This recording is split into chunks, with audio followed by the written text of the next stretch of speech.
Bullies humiliate school lunch lady until her war hero son shows up. Heartwarming story. A story by Heartfelt Tales. The lunch tray hit the floor with a crash that echoed through the entire cafeteria, sending rice and curry splashing across Maria Santos' worn sneakers.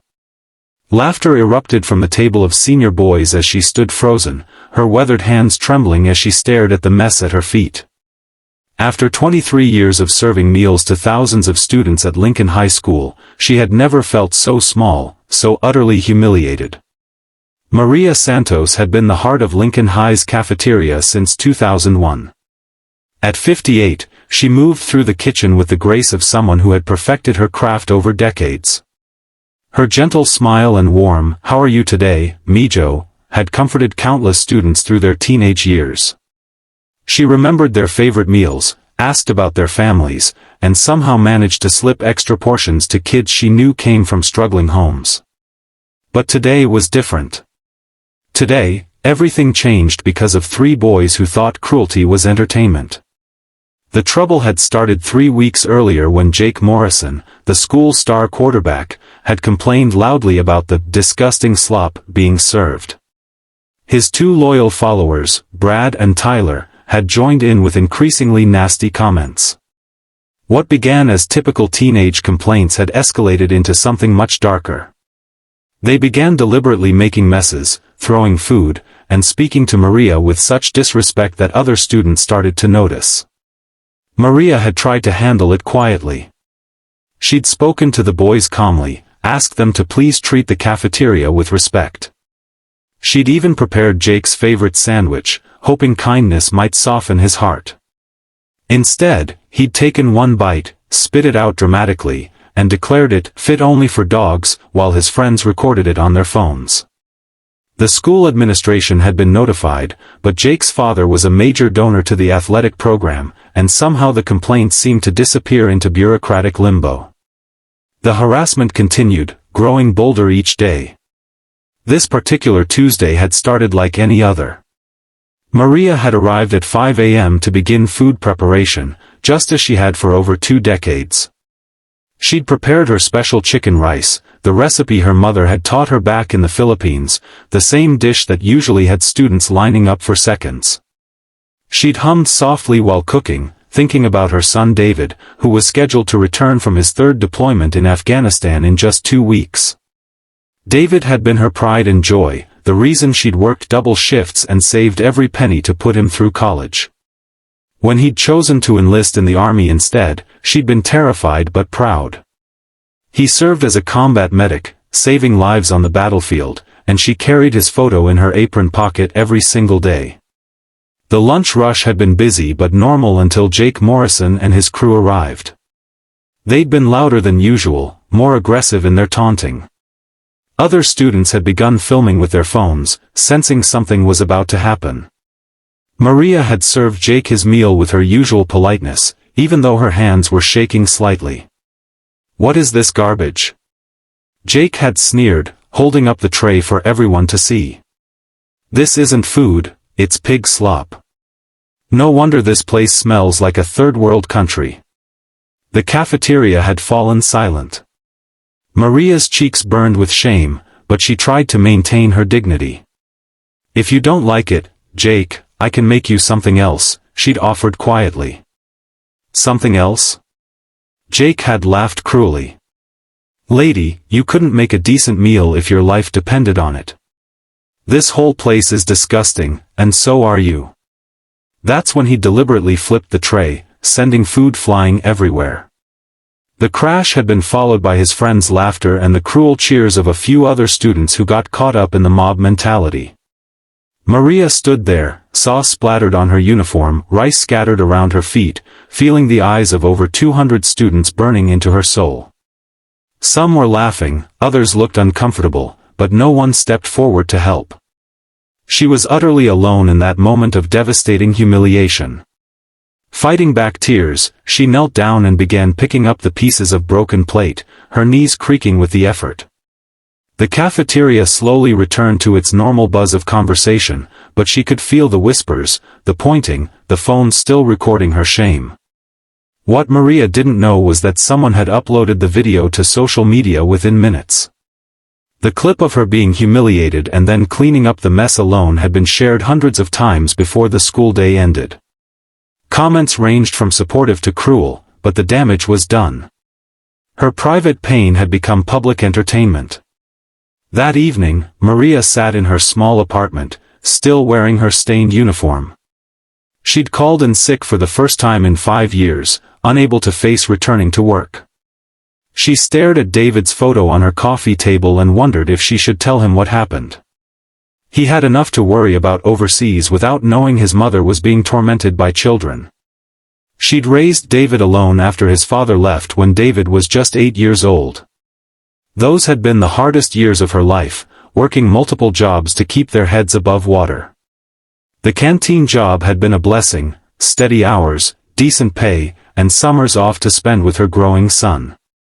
She'd never missed a single one of David's baseball games or school events, despite her exhausting schedule.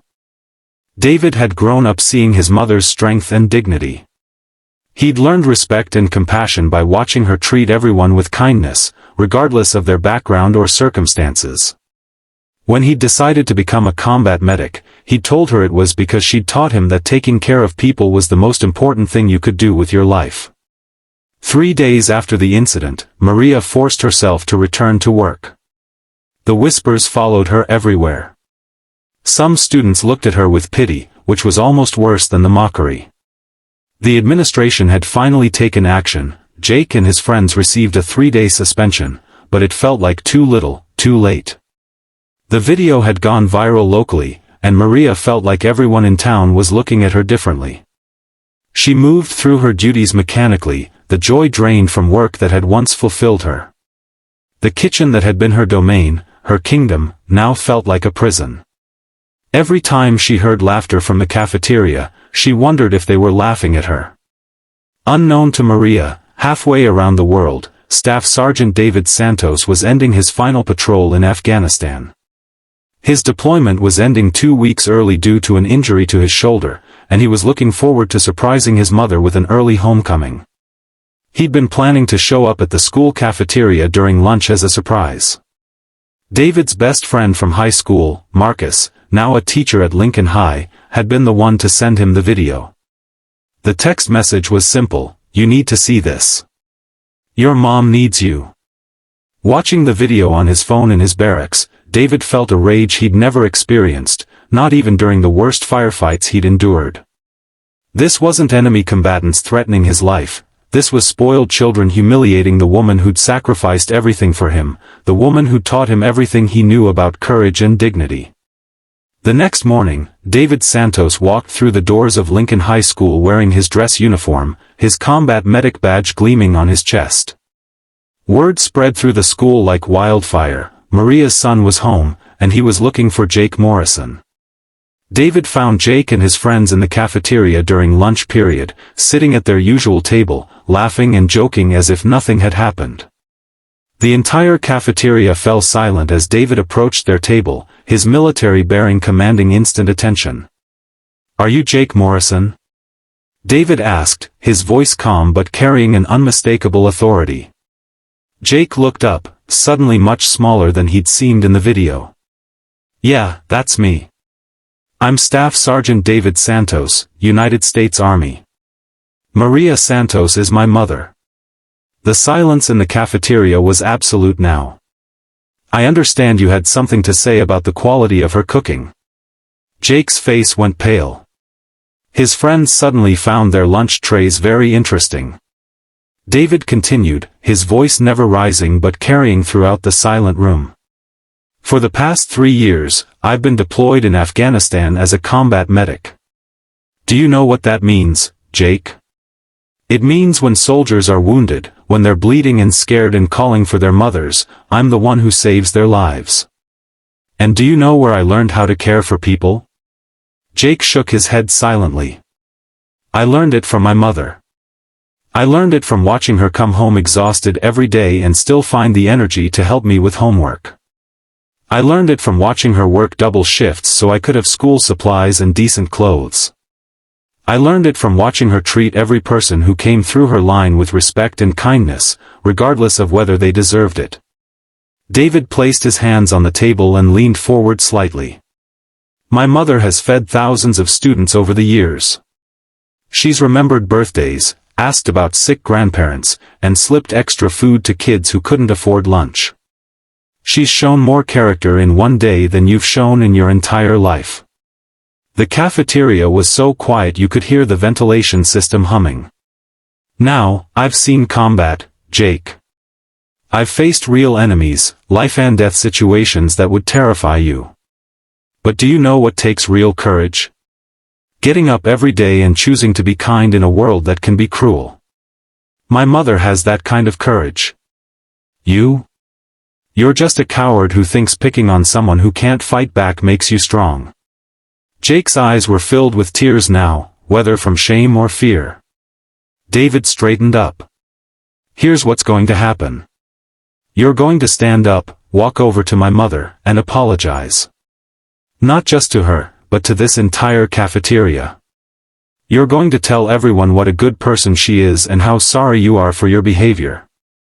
And then you're going to spend your lunch periods for the rest of the school year helping her clean this cafeteria. And if I don't? Jake managed to whisper.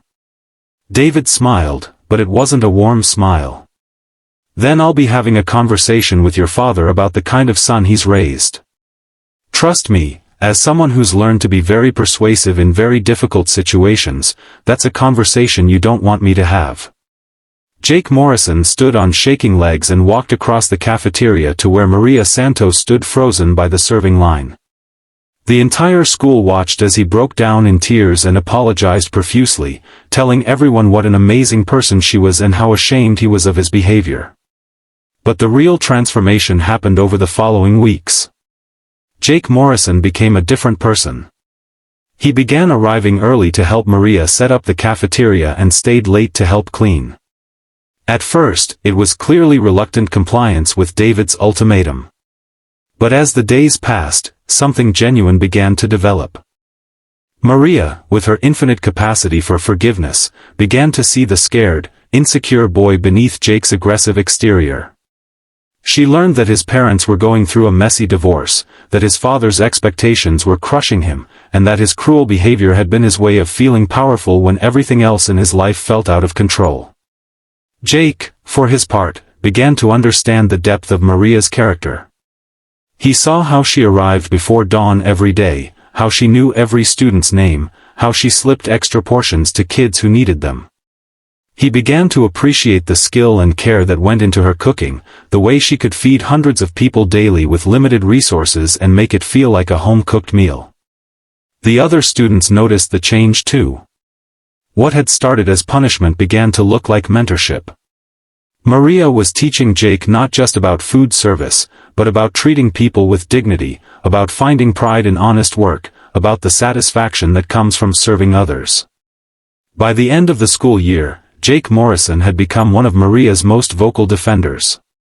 When budget cuts threatened the cafeteria program, Jake organized a student petition to save it. When Maria was recognized at graduation for her years of service, Jake was among the students who gave her a standing ovation. David Santos had returned to civilian life and taken a job at the local VA hospital, but he made it a point to visit his mother at work regularly. He was proud to see that she'd regained her confidence and dignity, that she once again moved through her kitchen with the joy and purpose he remembered from his childhood. The incident that had once brought Maria such pain had ultimately become a catalyst for healing and growth. Jake Morrison graduated with honors and decided to pursue a degree in social work, inspired by Maria's example of how to care for others. He continued to visit Maria at the school, now as a friend rather than someone serving punishment. Maria Santos continued working at Lincoln High for 3 more years before retiring. At her retirement party, hundreds of former students returned to honor the woman who had fed their bodies and nourished their souls.